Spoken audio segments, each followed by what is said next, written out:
So we'll continue painting the cylinders. This one should go by quicker, or more quickly here.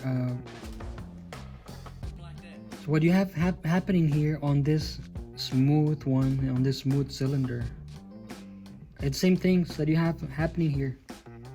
So you, in your mind's eye, you have to project this onto this. Here you don't have those lines, but maybe you have like infinite number of little planes that create that smoothness. And I'll start painting this.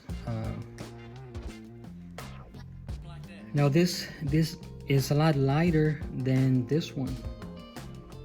So I will go in here, and you know, I've separated light mass, shadow mass.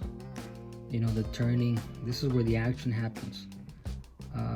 But yeah, look, I'm gonna up here. I'm gonna do this. Okay, that's the lightest value. Value 2. I don't think there's a value 1. There's no pure white. And then, you know, a little bit of value 3. And then also on this side, because it darkens like it happened here. And then see here, it just becomes a little bit more meticulous in the blending. Value 4. And I'm just indicating them, giving it a rough go at it. So that's 4, then 5, and then, you know, 6. Put a 6. And as we approach the turning, this is where the action happens. You know, this is where it gets exciting, because it's not a sharp line like on a box where you have one plane and two planes, but it's a gradual turning.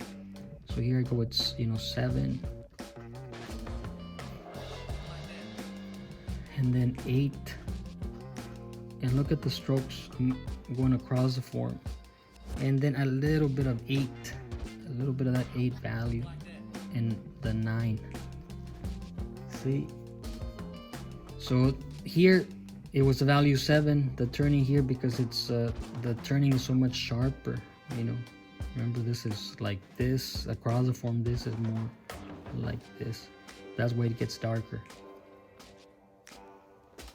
And so these are the values you find in the light mass. On the shadow mass, we're gonna stick to maybe 9, 8, and 7, maybe some 6.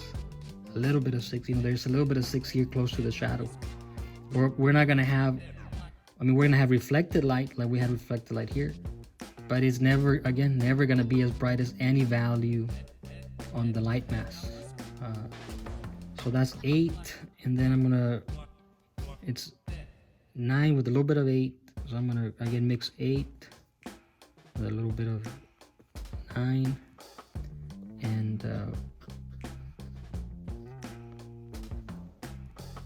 and then a little bit of 7 as it approaches the reflected light, and then like I said, a little bit of 6,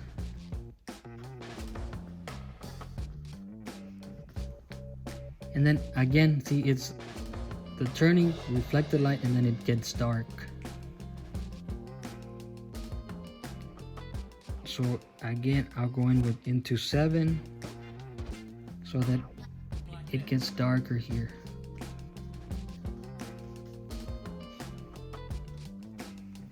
So this, I'm gonna just extend downward. And you saw how I went about it, you know, across the form. You don't always have to be strictly like this. I mean, you can try and curve the form, but you don't want to do this. Never you want to do that.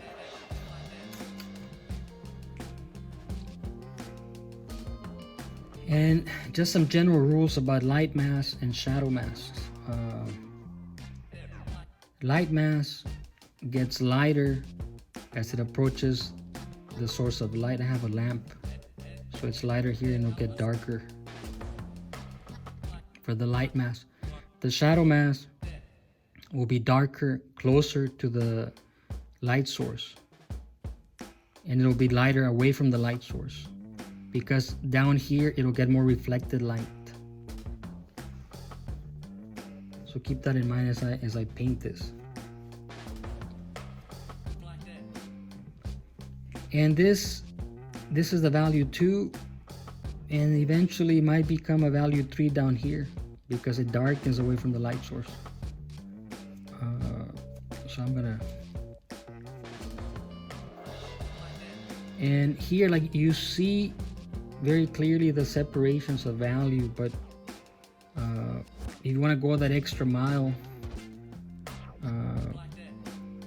you know, what you do is like mix, you know, 2 and 3, and that's the value that goes here, you know, between those two, to create a smoother transition. So back to 2 to smooth it out here.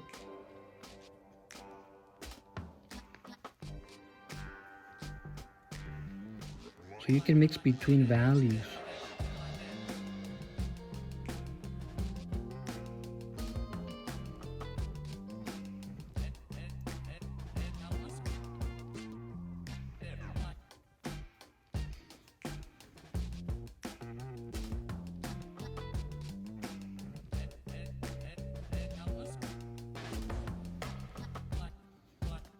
Trying to create a more gradual value transition between values there.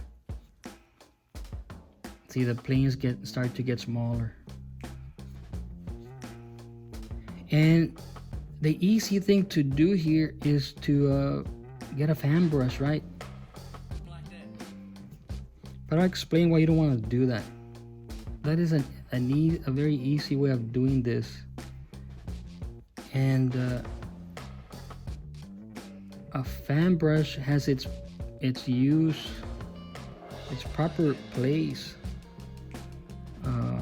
in painting, but I think it gets overused, largely because of the fame that the fan brush acquired with Bob Ross. For example, I have a fan brush right here. The fan brush, you know, you do this and you smooth things out, right? You do that. I could do it here, but I'm not gonna do it. The thing is with the fan brush, like if I do this, I'm gonna pick up this value and drag it over, maybe all the way over here. And then when I go back, I'm gonna pick up these values and drag them all the way over here. And you're gonna end up flattening the form and just making it look messy and muddy. It will eventually just look smooth because you've blurred everything. But yeah, you're just dragging paint from light mask to shadow mask, and it ends up looking, it loses the form. The correct way to use this is you need a bunch of these brushes so that you can just do one stroke and then you get another one, and then otherwise you're just dragging these values over here and these values over here, and you end up destroying all your hard work.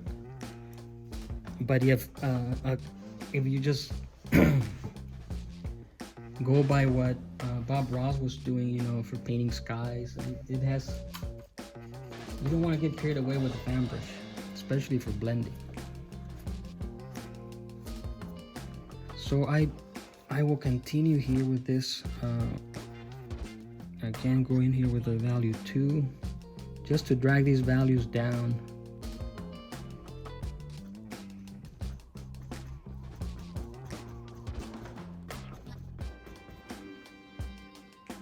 And then mix with value 3.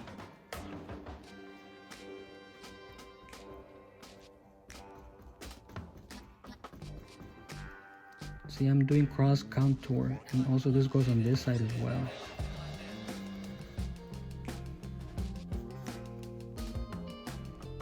Now I can take value, this is value 3.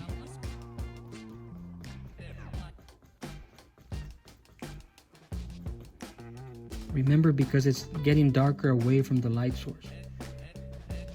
So this value 3, I can bring it up here as well.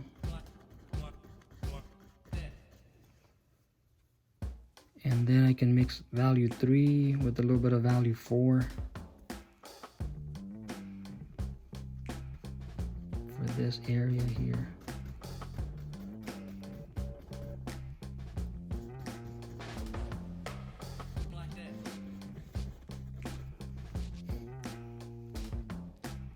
So now I can just use value 4.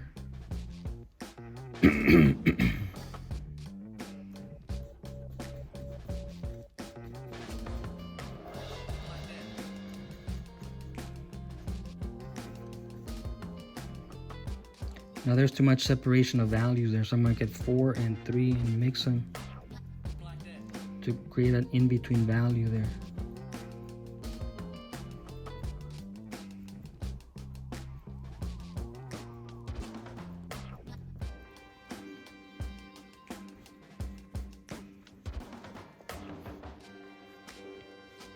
Then I'll take 4 and 5.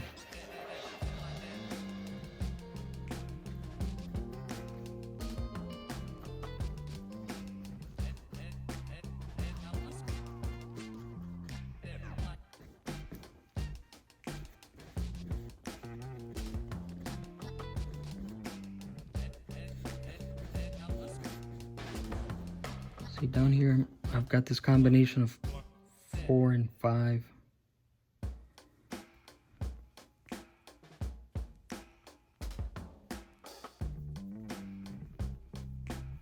I'm gonna put a little bit more 5 here. Again, this is where it gets tricky, this area here, as it approaches the turning.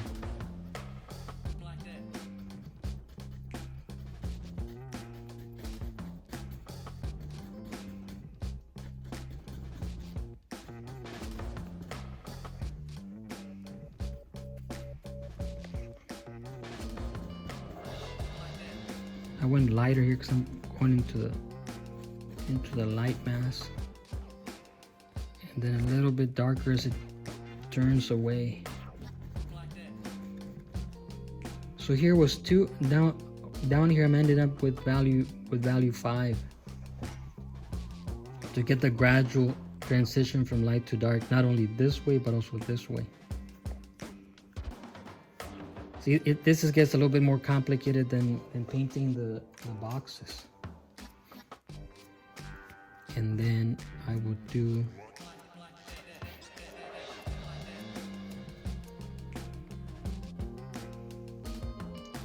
I'll mix 5, a little bit of 6, and bring this down.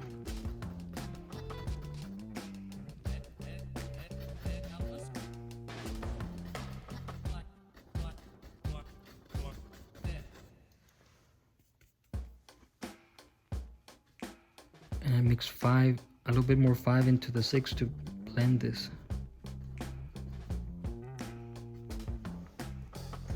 And see, all those strokes are making it look more cylindrical. I'm gonna clean my brush. Over here, I'm constantly cleaning my brush to try and keep my values from getting too mixed up together. So now I'm gonna go with mostly value 6.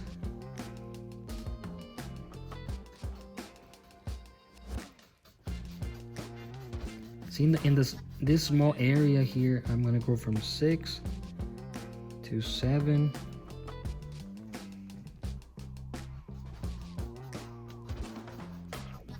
Close to that turning is where all this starts to come together to get this gradual transition from light to dark. Now this is gonna be almost pure value 7. See, my strokes are smaller here.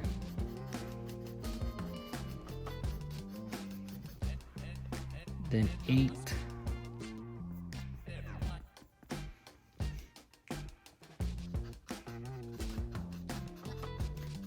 And I want to see on your paintings all these different areas of value. Now I can, that's our grade. Now I put a little bit of 8 and 9 here for the turning.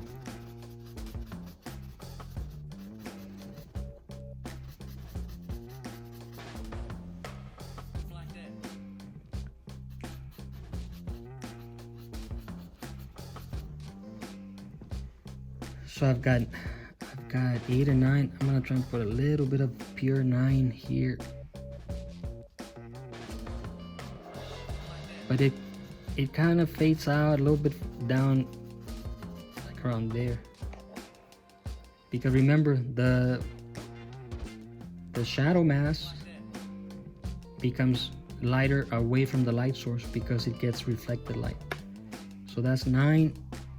I'm gonna get 8, value 8 here.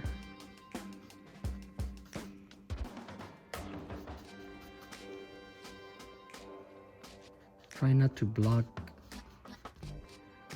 try not to let the shadow of my brush, of my hand, block the strokes that I'm doing. So this is value 8 with a little bit of 9.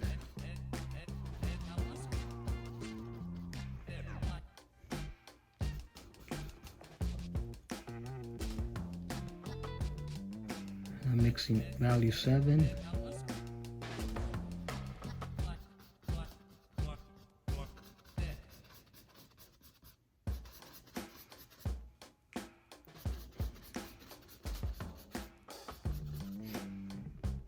Value 7. And then some value 6.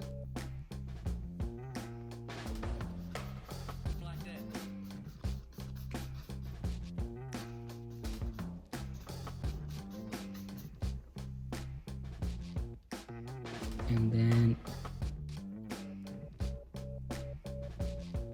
a little bit more, just a little bit of 5 into the 6, because it does get fairly light down here.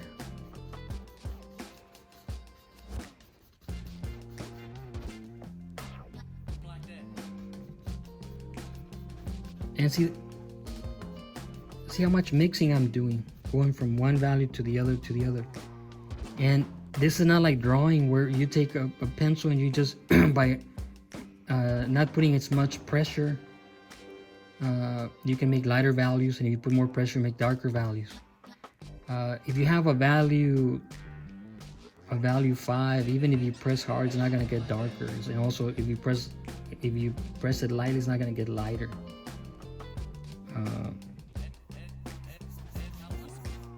And then it starts to darken again as it turns away, like here. And of course here we don't have those clear boundaries by the planes. So see, that is how the cylinder should look.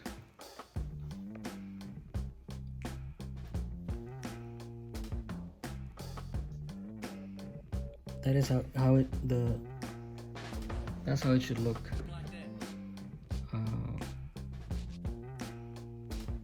And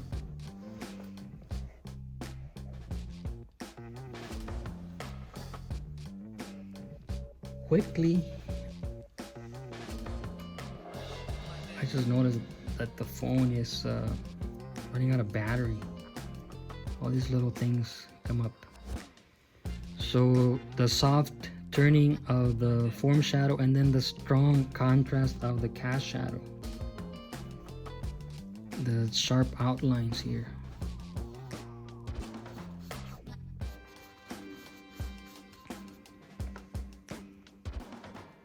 So just excuse me 1 minute here. I'm trying to plug the phone.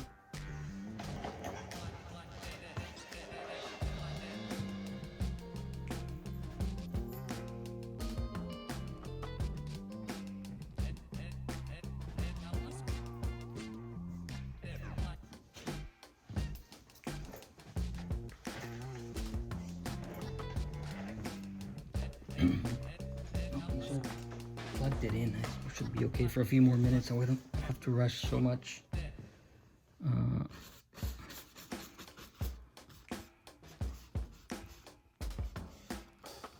So this is the approach I want you to have when painting these cylinders. You only have to do one like this. I have this here for more than anything for just clarifying the ideas. I'm gonna paint the background now. There's a shadow here, a very dark shadow.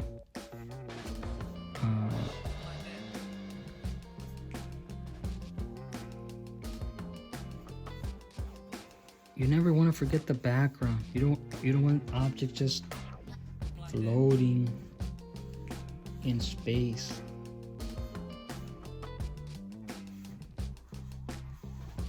And these things that I mentioned, they're, you know, just for my painting one students. You know, I appreciate a wide range of art. You know, I love. I joke around with my friends that sometimes I catch myself really enjoying looking at Marc Chagall, because their work, you know, Marc Chagall, his work is totally different than what I'm interested in, but there's a definite beauty to what Marc Chagall is doing. Even though I'm interested in realism, I can appreciate abstraction. And like when I say, well, this is where the fun is, making things look real.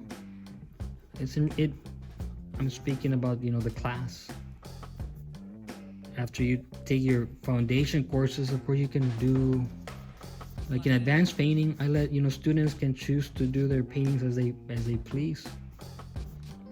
But for now, in, you know, painting one, we got to make sure you understand the foundations of painting. Again, I mean, I love de Kooning. I love all those painters. I love paint. I just love paint in general. And I'm, you know, venturing here into the background.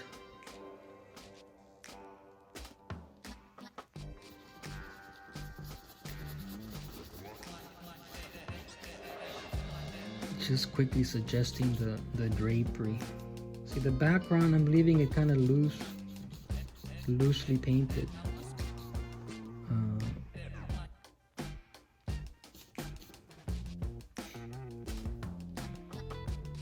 Now, the background here is probably like a value 6 with some 7 here, this part.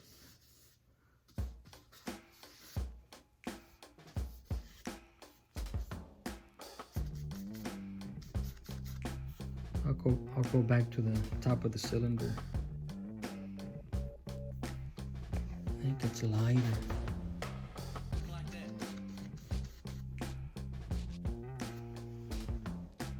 So this is like a 3 and a 4 at this right here. And look what overall this is the same value on the cylinder. But look, I'm gonna put a light value just so you see what happens with values. This is like a 4.5 because it's 4 with a little bit of 3. See, so it looks here, it looks this value, which is the same from here all the way to the bottom. Here looks dark in comparison to this.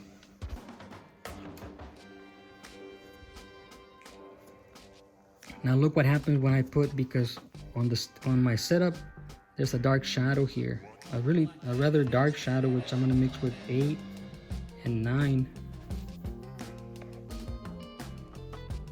I get same value here, but look here, I put it against a very dark value, which is a little bit of 8 and 9, and see, it turns lighter. But you saw a few seconds ago it looked just the same as up here, but here it looks lighter because it's against a darker value.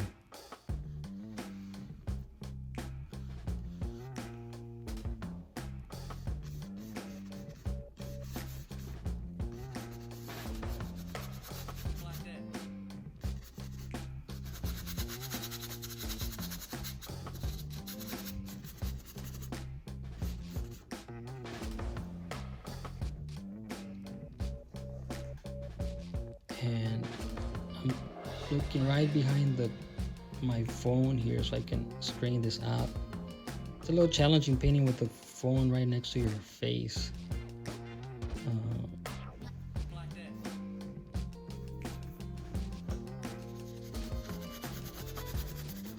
Let's see quickly because I have to log in and start the Zoom class.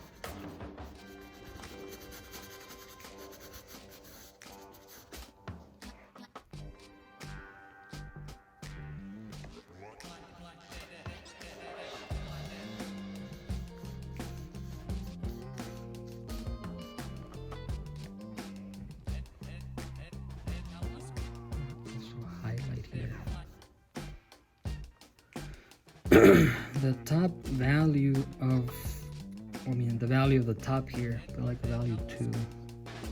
Pretty consistent. I made these forms for my painting classes a few years ago, and they're getting a little dented and thrown around and stuff. So I'm putting in like a 2 with a little bit of 3. Again, this is far away. Keep it blurry.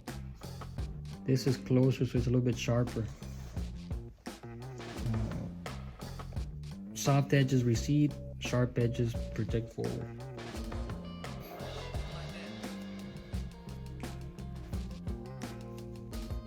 So now I'll paint here the bottom drapery. It's considerably darker. Maybe a bit more.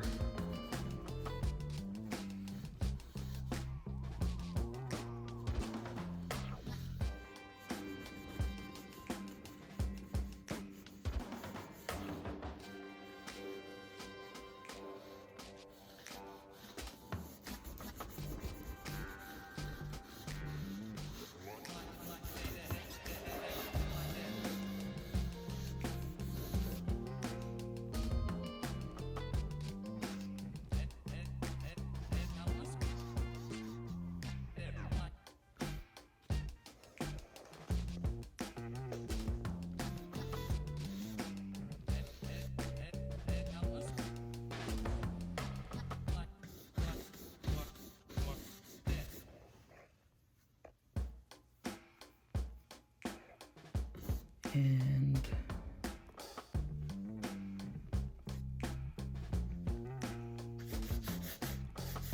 to indicate the value of this panel that I have here,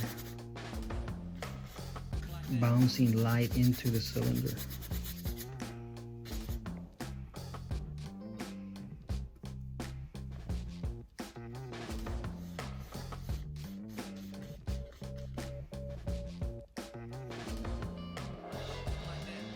And it's a very stark white after the shadow here. It's the whitest thing on the paint. My still life here.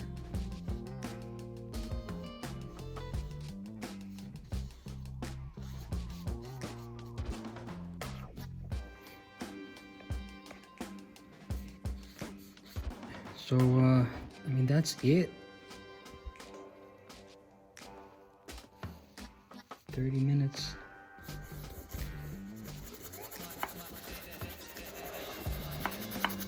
So we'll stop it here.